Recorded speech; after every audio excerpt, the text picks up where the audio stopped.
எமது ஜனாதிபதி அவர்களுக்கு நாங்கள் அறிய தருவதோடு எமது மக்களினுடைய 17 வருட கால காத்திருப்பிற்கு உடனடியான ஒரு தீர்வு ஜனாதிபதி அவர்களினால் உடனடியாக எங்களுக்கு வழங்கப்படுதல் வேண்டும்.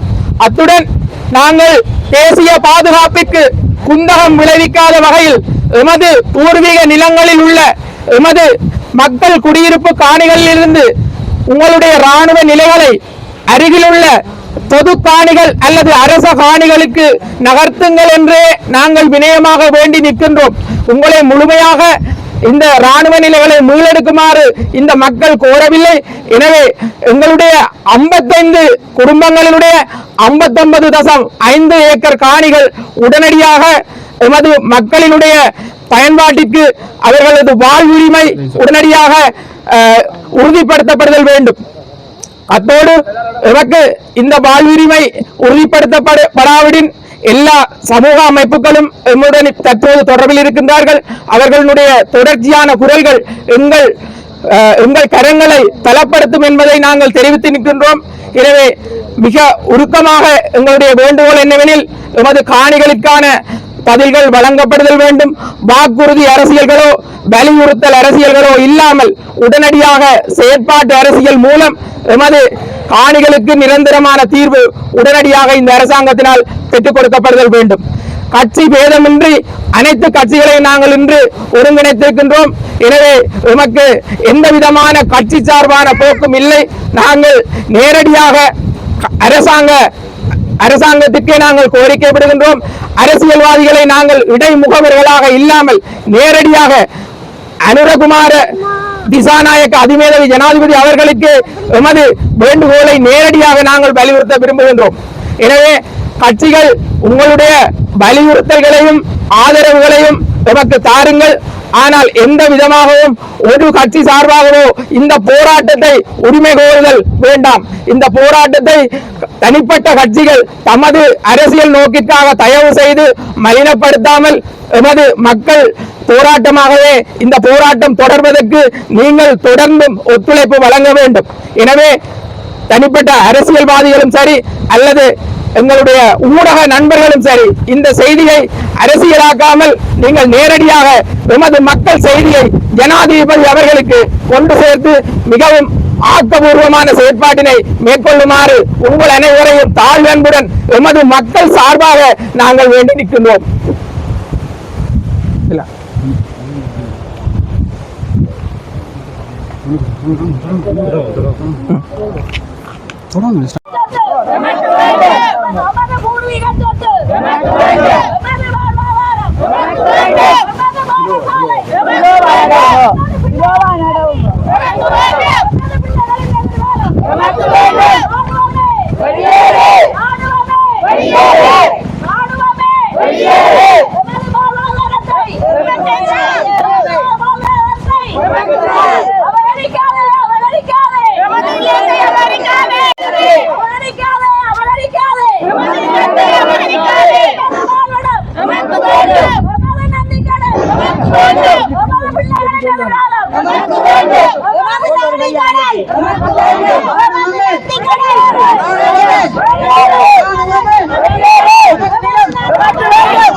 எமது நிலம், எமது வாழ்வாதாரம், எமது பாடசாலை, எமது வாழ்வுரிமை, மனித உரிமைகளை, எமது நிலம், எமது பாடசாலை, எமது கடல் பரப்பு, எமது விளையாட்டு மைதானங்கள், எமது சமூக அமைப்பு கட்டிடங்கள், எமது வாழ்வுரிமை இடங்கள், இது எங்களுடைய பூர்வீக சொத்து.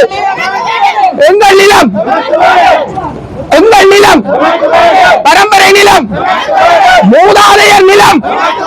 ராணுவமே, ராணுவமே, எமது நிலம், எமது பரம்பரை சொத்து, எமது கடற்பரப்பு, எமது விளையாட்டு மைதானம், எமது நந்திக்கடல், எமது வயல் நிலங்கள், மக்களின் நிலங்கள், மக்களின் நிலங்கள், பரம்பரை நிலங்கள், ராணுவமே ராணுவமே எமது நிலம், பரம்பரை சொத்து, ராணுவமே உடனடியாக உடனடியாக உடனடியாக எமது நிலம், எமது வாழ்வுரிமை, எமது பரம்பரை நிலம், எமது நிலம், எமது மூதாதையர் பூமி, எமது மூதாதையர் பூமி.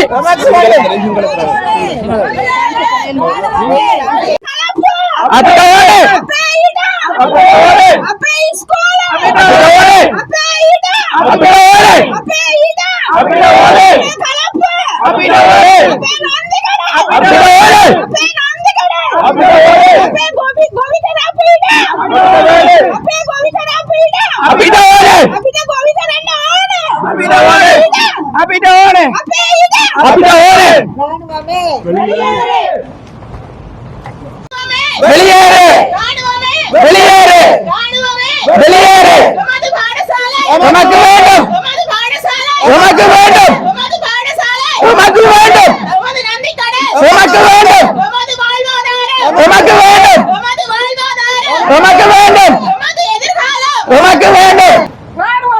வெளியேறு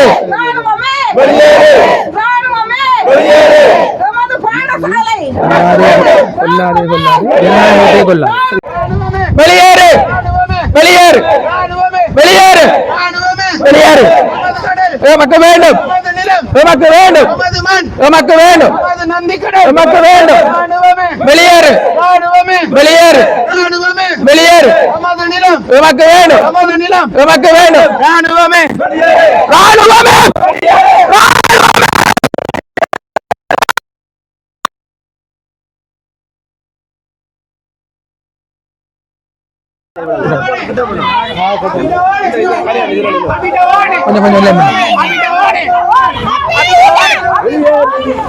எமது மூதாதையர் பூமி, ராணுவமே ராணுவமே எமது மூதாதையர் பூமி, எமது மூதாதையர் சொத்து, இது எங்கள் சொத்து. வேண்டும் வேண்டும், மூதாதையர் பூமி, மூதாதையர் பூமி, ராணுவமே ராணுவமே ராணுவமே எமது மூதாதையர் பூமி, எமது மூதாதையர் பூமி, எமது மூதாதையர் சொத்து, எமது மூதாதையர் கடற்பரப்பு, எமது மூதாதையர் கடற்பரப்பு, ராணுவமே எமது மூதாதையர் பூமி, எம் மூதாதையர் பூமி, எம் மூதாதையர் பூமி, எமது மூதாதையர் பூமி, எம் மூதாதையர் பூமி, எம் மூதாதையர் கடற்பரப்பு, எம் மூதாதையர் பயன்பரப்பு, எம் மூதாதையர் கட்டடங்கள், எம் மூதாதையர் பாடசாலை, எமது மூதாதையர் பூமி, எமது பூர்வீக நிலங்கள், எமது பரம்பரை சொத்து, எமது மூதாதையர் பூமி, எமது பரம்பரை சொத்து. ராணுவமே ராணுவமே ராணுவமே ராணுவமே ராணுவமே ராணுவமே ராணுவமே ராணுவமே ராணுவமே ராணுவமே அப்பிடவானே அப்பிடவானே அப்பிடவானே அப்பிடவானே அப்பிடவானே ராணுவமே வெளியேறு ராணுவமே வெளியேறு ராணுவமே வெளியேறு அப்பிடவானே அப்பிடவானே ராணுவமே வெளியேறு ராணுவமே வெளியேறு ராணுவமே வெளியேறு அப்பிடவானே அப்பிடவானே அப்பிடவானே ராணுவமே வெளியேறு ராணுவமே வெளியேறு ராணுவமே வெளியேறு ராணுவமே வெளியேறு அப்பிடவானே. பிரச்சனை வரும் என்று அவர் பாராளுமன்ற உறுப்பினர் எப்படி அவர் எல்லாத்தையும் தொகுத்து போட்டு கொடுக்க சரி. இப்போ சொன்னேன் நாங்கள் என்ன சொல்றோம் என்றால் இப்போ ஏனென்றால் இங்கே எல்லாரும் வந்திருக்கிறோம்.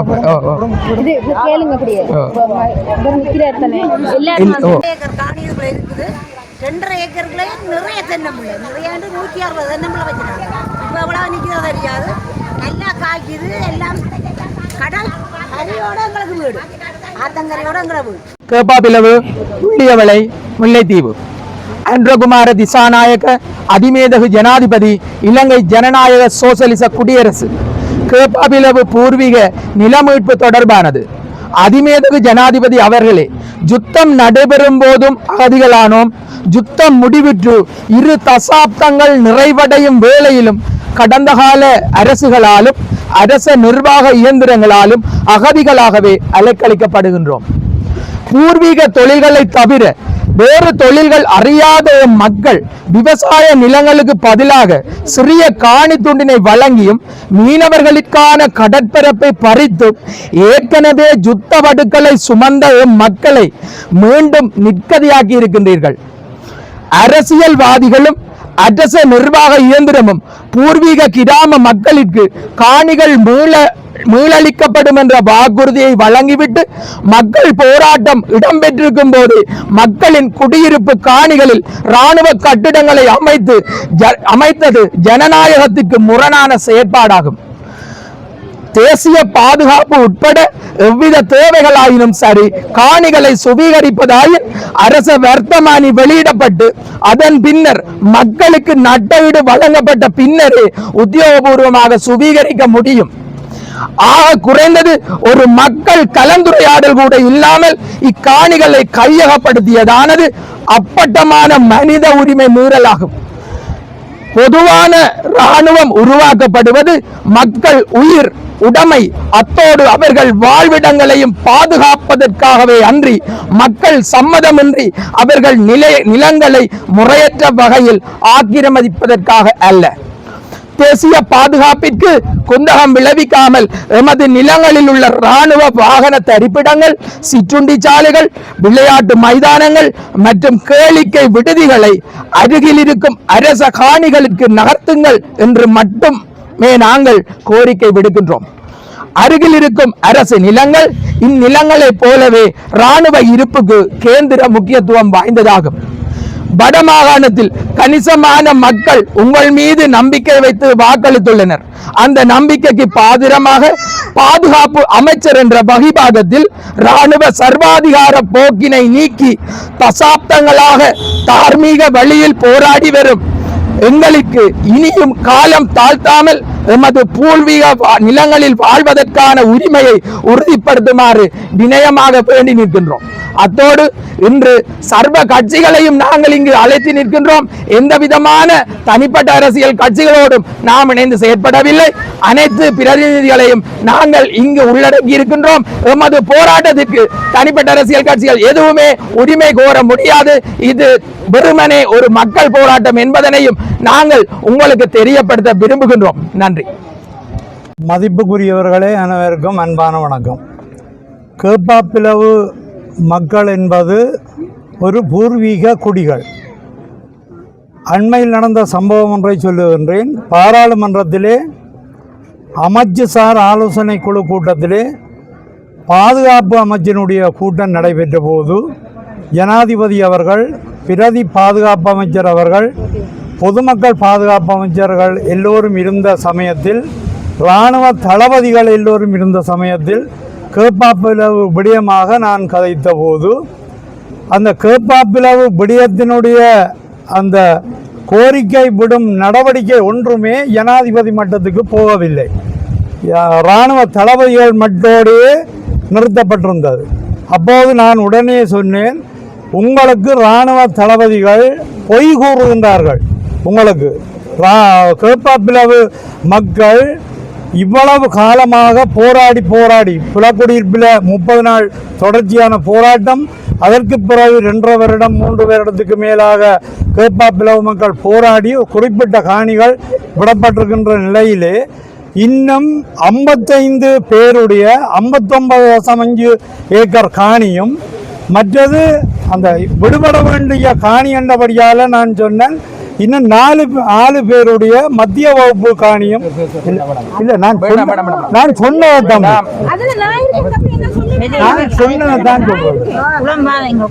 காணிய நான் மக்கள் பிரதிநிதி என்ற வகையில எனக்கு தந்த பட்டியலின்படி அந்த பட்டியல்ல இங்க இருக்கிற காணி மக்களுடைய காணி என்றதை நான் சொல்லத்தான் வேணும். அப்ப நான் அதுல சொன்னதான் சொல்றேன். 4 பேருடைய காணி 100 ஏக்கர் காணி, 55 பேருடையது 59.5 ஏக்கர் காணி. இந்த 55 பேருடைய காணியும் விடுறாக்குத்தான் சனம் போராடி கொண்டிருக்கு. இந்த விவரத்தை சொல்லி போட்டு இப்படி சொன்னேன், 55 பேற்ற காணியையும் விடுங்கோ என்றுதான் நான் சொன்னது. அப்ப அதுக்கு பிறகுதான் ஜனாதிபதி கேட்டவர் அந்த தளவையில என்னன்னா அவ தடமாறிக்கொண்டு நின்றவன். அப்ப ஆனால் நான் சொன்னேன், கடல் வளம் நந்திக்கடல்ல இந்த கடல் வளம் நண்டு இறால் மீன்களை வாழ்வாதாரத்துக்கு பிடிச்சு அந்த சனம் பாவிச்சு கொண்டிருக்கிறது. வாழ்வாதாரத்துக்கு அதில் ஒரு கொடை வான் பயிர்கள், வானுயர வளர்ந்த தென்னை மரங்கள், இதை தவிர மாமரங்கள், பிலாமரங்கள், இப்படியாக அந்த மரங்களால் பயனடைகிற மக்கள். மற்றது விவசாய நிலங்கள் எல்லாம் அந்த மக்களுக்கு சோறு போட்டு கொண்டிருக்கிறது, வாழ்வாதாரத்துக்கு பலிகாட்டி கொண்டிருக்கிறது. இப்படியான நிலைமையில இந்த காணிகளை இராணுவம் பறிச்சு வச்சிருந்தால் இந்த மக்கள் எங்கே போகிறது? சீனியாமோட்டை என்ற இடத்துல ஒரு சின்ன துண்டு காணியை கொடுத்து அதில் தற்காலிகமாக இருங்கோ, உங்களை நாங்கள் அந்த இராணுவத்தை எழும்பின உடனே உங்களை அங்கே விடுவோம் என்று சொல்லித்தான் ஆரம்பத்தில் ஜிஏ உட்பட ஆளுநர் உட்பட அவியலெல்லாம் அந்த மக்களுக்கு உறுதிமொழி தந்தது. உறுதிமொழி தந்து போட்டு அதை நம்பித்தான் அந்த சனம் அங்கே இருந்தாண்டு இருக்கைக்குள்ள இப்போ அந்த சனத்தை ஏமாற்றி கொண்டிருந்தால் இந்த 55 குடும்பங்கள்ட வாரிசுகளை பாருங்க. மற்றது 1818ஆம் ஆண்டு தொடக்கம் கேப்பாப்பிளவில் மக்கள் இருக்கண்டு நான் சொல்ல ஜனாதிபதி சிரிச்சவர். 1818 லூயிஸின் புத்தகத்தில் அந்த கேப்பாப்பிளவு புலக்குடியிருப்பென்ற பதிவு இருப்பதை நான் சுட்டிக்காட்டினேன். அப்போ உடனே சுட்டிக்காட்டி நான் பகிரங்கமாக சொல்கிறேன், கையெடுத்து கும்பிட்டு தான் கட்டினால் அந்த மக்களுக்கு இந்த இடத்த விடுங்கோ, இந்த இடத்துல தயவு செய்து அந்த மக்கள் ஏங்கி கொண்டிருக்குவீர்கள், பார்த்து கொண்டிருக்குவீர்கள், அந்த மக்களுக்கு விடுங்கோ, அது ஒரு நல்ல இடம், நல்ல காணிகள், அந்த பூர்வீக காணியை அந்த மக்களுக்கு விடுங்கோ என்று கேட்டவுடனே ஜனாதிபதி உடனே சொன்னவர் அந்த இதில் வச்சு இராணுவ தளபதியோடு தான் கதைக்கிறேன். அப்போ அது பற்றி கதைச்சு அந்த முடிவெடுப்போம். ஆனால் அன்றைக்கு அந்த காணி சிலவுகளை உடனடியாக அனுமதி இராணுவத்துக்கு கொடுக்குறதுக்காக எடுத்த நடவடிக்கையோ தெரியாது. ஆனால் பிரேக் பண்ணது ஜனாதிபதி. இது அதில் சொல்லி இப்படி சொன்ன உடனே நான் பின்ன நன்றி சொல்லி போட்டு அந்த மக்களுக்கு இந்த காணி கிடைக்கணுமென்று சொல்லி போட்டு தான் அதுக்கு பிறகு எழுத்து மூலமாக நான் உடனே பாராளுமன்ற உறுப்பினர் என்ற வகையில் ஜனாதிபதிக்கு பாதுகாப்பு அமைச்சின் பிரதி அமைச்சருக்கு செயலாளருக்கு கடிதங்களும் போட்டு ஜிஏக்கும் கொப்பி போட்டு எல்லாத்தையும் அனுப்பினாக்க அந்த கடிதம் வந்தது. கடிதத்துக்கு உரிய பதில் எனக்கு வந்தது. அதை நான் இந்த நிர்வாகத்துக்கு கூப்பிட்டு சுட்டி காட்டினான். அந்த இராணுவம் கேட்டிருக்கிறத பற்றி தான் வந்தது. இது தங்களுக்கு ஒரு முக்கியமான இடம் என்று சொல்லி இராணுவம் கேட்டிருக்கிறதாக அந்த கடிதம் வந்தோடைய இந்த காணிகளை இராணுவத்துக்கு கொடுக்குறோமென்று அதில் எழுதியில்லை. இராணுவம் இப்படி கேட்டிருக்கண்டு எனக்கு பதில் வந்தது. அந்த பதிலை நான் இங்கே சுட்டி காட்டினேன். இந்த வகையில் என்னால் சொல்லக்கூடியது, கேப்பாப்பிளவு மக்களின் கோரிக்கை நியாயமானது, அதை யாரும் மறக்கலாம். இந்த மக்களின் இந்த காணி 55 பேருடைய காணி 59.5 ஏக்கர் அந்த காணி விடுபடத்தான் வேணும். அந்த விடுபடுற நடவடிக்கையில் மக்கள் இன்னும் அதிகமாக வந்து இதை போராட்டத்திலேயோ எண்ணத்திலேயோ ஈடுபட்டு இந்த காணியை விடுவிக்கிறதுக்கான ஆவணம் செய்ய வேண்டும். நானும் என்னால் இயலக்கூடிய மக்கள் பிரதிநிதி என்ற வகையில் இந்த மக்களால் தெரிவு செய்யப்பட்டு நான் என்ற வகையில் அழுத்தமாக நிச்சயமாக நானும் கதைத்து கொண்டே இருப்பேன். இந்த வகையில் இந்த மக்கள் உண்மையிலே அப்பாவிகள், மிகவும் வேதனையோடு இருக்குதுகள். இப்போ இந்த முன்னாலே இருக்கிற தென்னம்பிள்ளைகளை பாருங்க, இந்த தென்னம்பிள்ளைகளை இனி ஒரு மாற்று காணியில் வச்சு இப்போ வளர்த்தெடுக்கிறது. இந்த மாமரங்களை பாருங்க, இந்த மரங்களை பாருங்க, இந்த ஒரு முக்கியமான இடம் கடற்கரை ஓரத்தில் இருக்கிறது. கடலோட சம்பந்தப்பட்டாக்களுக்கு தெரியும் அந்த கடலில் இருக்கிற வருமானம், அந்த வருமானத்தை வச்சு கொண்டு இந்த குடும்பங்கள் பட்ட கஷ்டங்கள், அதுக்காக வருமானத்தை வச்சு கொண்டு இந்த நேரத்தில் இப்போ வர்ற கஷ்டங்கள், இப்போ ஒரு வாய்ப்பில்லாத ஒரு இடத்துல கொண்டு தற்காலிகமாக இருத்தி போட்டு இப்படி ஒரு கொடுமையான வேலையை செய்து கொண்டிருக்கிறத நாங்கள் எல்லாரும் மக்கள் சார்பாக கண்டிக்கிறோம். இதால் இந்த இடம் விடுபடுறதுக்கு இந்த மக்களோட நாங்கள் எல்லாரும் சேர்ந்து துணை நிற்க. கேப்பாப்புலவு மக்களுடைய இந்த போராட்டத்திலே நாங்கள் பங்கெடுத்து கொண்டிருக்கின்றோம். கடந்த 2009ஆம் ஆண்டு யுத்தம் நிறைவடைந்து இன்று 17 ஆண்டுகள் கடந்துவிட்ட நிலையிலும் இந்த கேப்பாப்புலவு மக்களுடைய இந்த காணிகள் இதுவரை விடுவிக்கப்படாமல் இருக்கிறது. 55 குடும்பங்களைச் சேர்ந்தவர்கள் 59.5 ஏக்கர் நிலங்களை விடுவிக்குமாறு கோரி இந்த போராட்டத்திலே கடந்த 10 நாட்களாக போராடி கொண்டிருக்கிறார்கள். உண்மையிலே 2012ஆம் ஆண்டு நான் நினைக்கின்றேன், என்னுடைய நினைவு சரியாக இருந்தால், முல்லைத்தீவு நகரத்திலே நாங்கள் முதல் முறையாக கேப்பாப்புலவு விடுவிக்க சொல்லி நாங்கள் போராடி இருந்தோம். மிக கடுமையான காலகட்டம் அது. இராணுவத்தினருடைய நெருக்கடிகள் எங்களுக்கு உண்மையிலே நாங்கள் போராடி கொண்டிருந்த பொழுது இராணுவத்தினருடைய சாணியினாலே கழிவு தண்ணியினாலே எங்கள் மீது சேற்றை வாரி எறிந்தார்கள். அவ்வாறு கொடுமைகளை எல்லாம் அடக்குமுறைகளை எல்லாம் செய்த பொழுதும் நாங்கள் 2012ஆம் ஆண்டிலிருந்து கேப்பாப்புலவு மக்களுக்காக தொடர்ச்சியாக போராடி கொண்டிருக்கின்றோம். இந்த மக்களுடைய இந்த நீண்ட போராட்டத்துக்கு ஒரு முடிவு கிடைக்க வேண்டும்.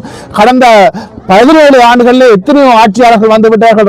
மஹிந்த ராஜபக்ச, அதுக்கு பிறகு மைத்ரிபால சிறிசேனா, அதுக்கு பிறகு ரணில் விக்ரமசிங்க, அதுக்கு பிறகு கோட்டாபாய ராஜபக்ச, என்று அனுரகுமார திசாநாயக்கா என்று 5க்கும் மேற்பட்ட ஆட்சிகள் இந்த நாட்டிலே வந்த பொழுதிலும் எங்களுடைய மக்களுடைய வாழ்விடங்கள் இதுவரை விடுவிக்கப்படவில்லை. கேப்பாப்புலவிலே 59 ஏக்கர் நிலம் என்பது சாதாரணமான நிலம் அல்ல. மிகவும் முல்லைத்தீவு மாவட்டத்திலே இருக்கக்கூடிய மிகப்பெரிய வளங்கள் மிகுந்த ஒரு பிரதேசம். கடற்தொழிலாளர்கள் மீன்பிடிக்கக்கூடிய நந்திக்கடல் இருக்கிறது, பாடசாலை இருக்கிறது. அதே போன்று எங்களுடைய மக்களுடைய விவசாய நிலங்களுடைய காணிகளை இராணுவம் அடாத்தாக கைப்பற்றி வைத்திருப்பதற்கு எந்த தேவையும் இல்லை. முல்லைத்தீவில் எத்தனையோ காணிகள் இருக்கிறது, அரச காணிகள், காடுகள் இருக்கிறது. மக்களுடைய வாழ்விடங்களை, மக்களுடைய சொந்த காணிகளை அவர்களுடைய இறுதி காலத்திலே அவர்கள் இறக்கின்ற பொழுது தங்களுடைய பூர்வீக மண்ணிலே இறக்க வேண்டும், தங்களுடைய பரம்பரை சுடலிலே தங்களுடைய உடல் வேக வேண்டும் என்பது பலருடைய ஏக்கமாக இருக்கிறது. தங்களுடைய வணக்கம். ஜோகதாசன் ஜூட் நிமலன், பன்னாட்டு மனித உரிமை பேரவையுடைய இலங்கை நாட்டுக்கான தலைவராக முழு நேர பணி செய்து கொண்டு வரேன். மாவட்டத்தில் ஒரு ஏக்கர் காணியை கூட அன்னொரு அரசு எண்ணம் விடுவிச்சு கொடுக்கல. அது எங்களுக்கு பெரிய மன வருத்தம். 2வது விடயம், இது இங்கே மட்டும் இல்லை, இலங்கையிலேயே சனத்தொகை குறைஞ்ச மாவட்டம் முல்லைத்தீவு. அதுவும் முல்லைத்தில் இருக்க ஒரு நபருக்கு 2 இராணுவம், அதிக இராணுவத்தை முல்லைத்தில் இந்த அரசாங்கம் குவிச்சு வச்சிருக்குது. இராணுவத்தை விகிதாசாரத்துக்கு ஏற்ற மாதிரி இராணுவத்தை மாற்றணும். பூர்வீக காணியை 17 வருஷமாக நாங்கள் காணிக்கு கண்ணீர் விட்டு கொண்டிருக்கின்றோம். ஆனா 17 வருஷம் போராட்டம் முடிஞ்சு எல்லாரும் தம் தம் சொந்த இடத்திலே தம் எல்லா இடத்திலேயுமே வாழுகிறார்கள். நாங்கள் மட்டும்தான் இந்த 57 குடும்பம் நாங்கள் நடு ரோட்டிலான் இருக்கின்றோம். ஆனா போராட்டம் முடிந்தது. ஆனா எங்கட நிலைமை ரோட்டு தான். ஆனா எங்கட பொதுவாக சொன்ன போனா, இந்த கிராமத்தை பற்றி சொல்ல போனா, எங்கட காணியில 4 ஏக்கர் காணியில நாங்க தென்னம்பிள்ளை வச்சு கரண்ட் இல்ல, அந்த நேரம் கரண்ட் இல்ல. நாங்கள் கிணத்திலே அவர் தண்ணியா நான் அள்ளி ஊத்த அவர் கொண்டு போய் குடத்துல ஊத்தி தான் வளர்த்த தென்னம்பிள்ளை இந்த தென்னம்பிள்ளை. நான் எண்ணி அள்ளுவேன் அந்த தண்ணி குடத்தினால கையெல்லாம் சிவந்து செத்தம் கூடி வந்திருக்கும். இவையெல்லாம் குழந்தை பிள்ளைகள் எல்லாம் உடனடியாக விடுவிக்கப்பட வேண்டும். எங்களுடைய பூர்வீக வாழ்விடம் கோரி இந்த தெருவழி போராட்டமாக இருக்கின்றோம். எங்களுடைய வாழ்க்கையே போராட்டமே வாழ்க்கையாக அமைந்த இந்த வேளையிலே கடந்த மாதம் எங்களுடைய பாராளுமன்ற உறுப்பினர் கௌரவ ரவிகரன் சார் அவர்கள் மூலம் பாதுகாப்பு செயலாளருடைய தகவல் ஒன்று எங்களுக்கு கிடைத்தது. அந்த தகவல்களிலே கேப்பாளோ மக்களுடைய பூர்வீக காணிகளை விடுவிக்க கோரி இன்றைய போராட்டத்திலே பலரும் கலந்து கொண்டிருக்கின்றோம். இந்த போராட்டம் இன்று நேற்று அல்ல, 2010ஆம் ஆண்டு மீள்குடியேற்றம் மேற்கொள்ளப்பட்ட காலப்பகுதியிலிருந்து இந்த போராட்டம் இடம்பெற்றுக் கொண்டிருக்கின்றது. இந்த மக்கள் கேட்கின்ற காணி, நாம் கேப்பாப்புலவு பூர்வீக மக்களாகிய நாமும் மாத சங்க செயலாளருமாக இந்த இடத்திலே நாங்கள் கூடியிருக்கிறோம். நமது கேப்பாப்புலவு பூர்வீக ஆர்ப்பாட்டமானது கடந்த 17 வருடங்களாக இந்த இடத்திலே தொடர்ந்து கொண்டிருக்கிறது. நமது பூர்வீக காணியானது பூர்வீக விடுபடாத பகுதியிலே அநேக வாழ்வாதாரங்கள் முடக்கப்பட்டிருக்கிறது. கௌரவ அனுர திசாநாயக்க ஜனாதிபதி அவர்களிடம் நாங்கள் ஒன்றை கேட்டுக்கொள்கிறோம். அவருடைய வரலாறை நாங்கள் ஜனாதிபதியாகிய பொழுது அவருடைய வரலாறை நாங்கள் பார்த்திருந்தோம். அவர் சாதாரணமான ஒரு ஏழை மகனாக பிறந்து ஒரு இயற்கை அழி கொஞ்சம் பிரதேசத்திலே வளர்ந்து 7 ஆண்டுகள் கடந்தும் தமிழர்கள் வாழக்கூடிய வடக்கு கிழக்கு பிரதேசத்திலே தொடர்ச்சியாக இராணுவமயமாக்கல் இடம்பெற்றுக் கொண்டிருக்கின்றது. அது மட்டுமல்ல, பொதுமக்களினுடைய காணிகளை இராணுவமும் ஏனைய அரச அதிகாரத்தையும் பயன்படுத்தி கையகப்படுத்தி வைத்திருக்கின்றார்கள். பொதுமக்கள் தங்களுடைய வாழ்வாதாரத்தை நம்பி தங்களுடைய காணிகளை பயன்படுத்துவதற்கு எந்தவித முகாந்திரமும் இல்லாத நிலை இன்று 17 வருடங்கள் ஆகியும் நாங்கள் எங்கள் சொந்த வீட்டுக்கு போவோம் என்று நாங்கள் எண்ணி யுத்தத்தை எதிர்கொண்டு நாங்கள் யுத்த கவலையை மறந்துங்களை வீட்டுக்கு போவோம் என்று இன்னும் வீட்டுக்கு போய் முடியவில்லை. இன்றுடன் 12வது நாளாக சுட்டிக்காட்ட வேண்டும். எல்லாவற்றையும் கருத்திலே கொண்டு பல கருத்துக்களை முன்பு எனக்கு முன்பு கூறியவர்கள் முன்வைத்திருந்தார்கள். அந்த வகையிலே நானும் இந்த ஆர்ப்பாட்டத்திலே ஆரம்பத்திலே இருந்து அவர்களுடன் செயல்பட்டவன் என்கின்ற வகையிலே அவர்களுக்கு இந்த காணி கிடைக்க வேண்டும் என்று ஆண்டவனையும் இந்த அரசாங்கத்தையும் வேண்டி விடைபெறுகின்றேன். நன்றி, வணக்கம்.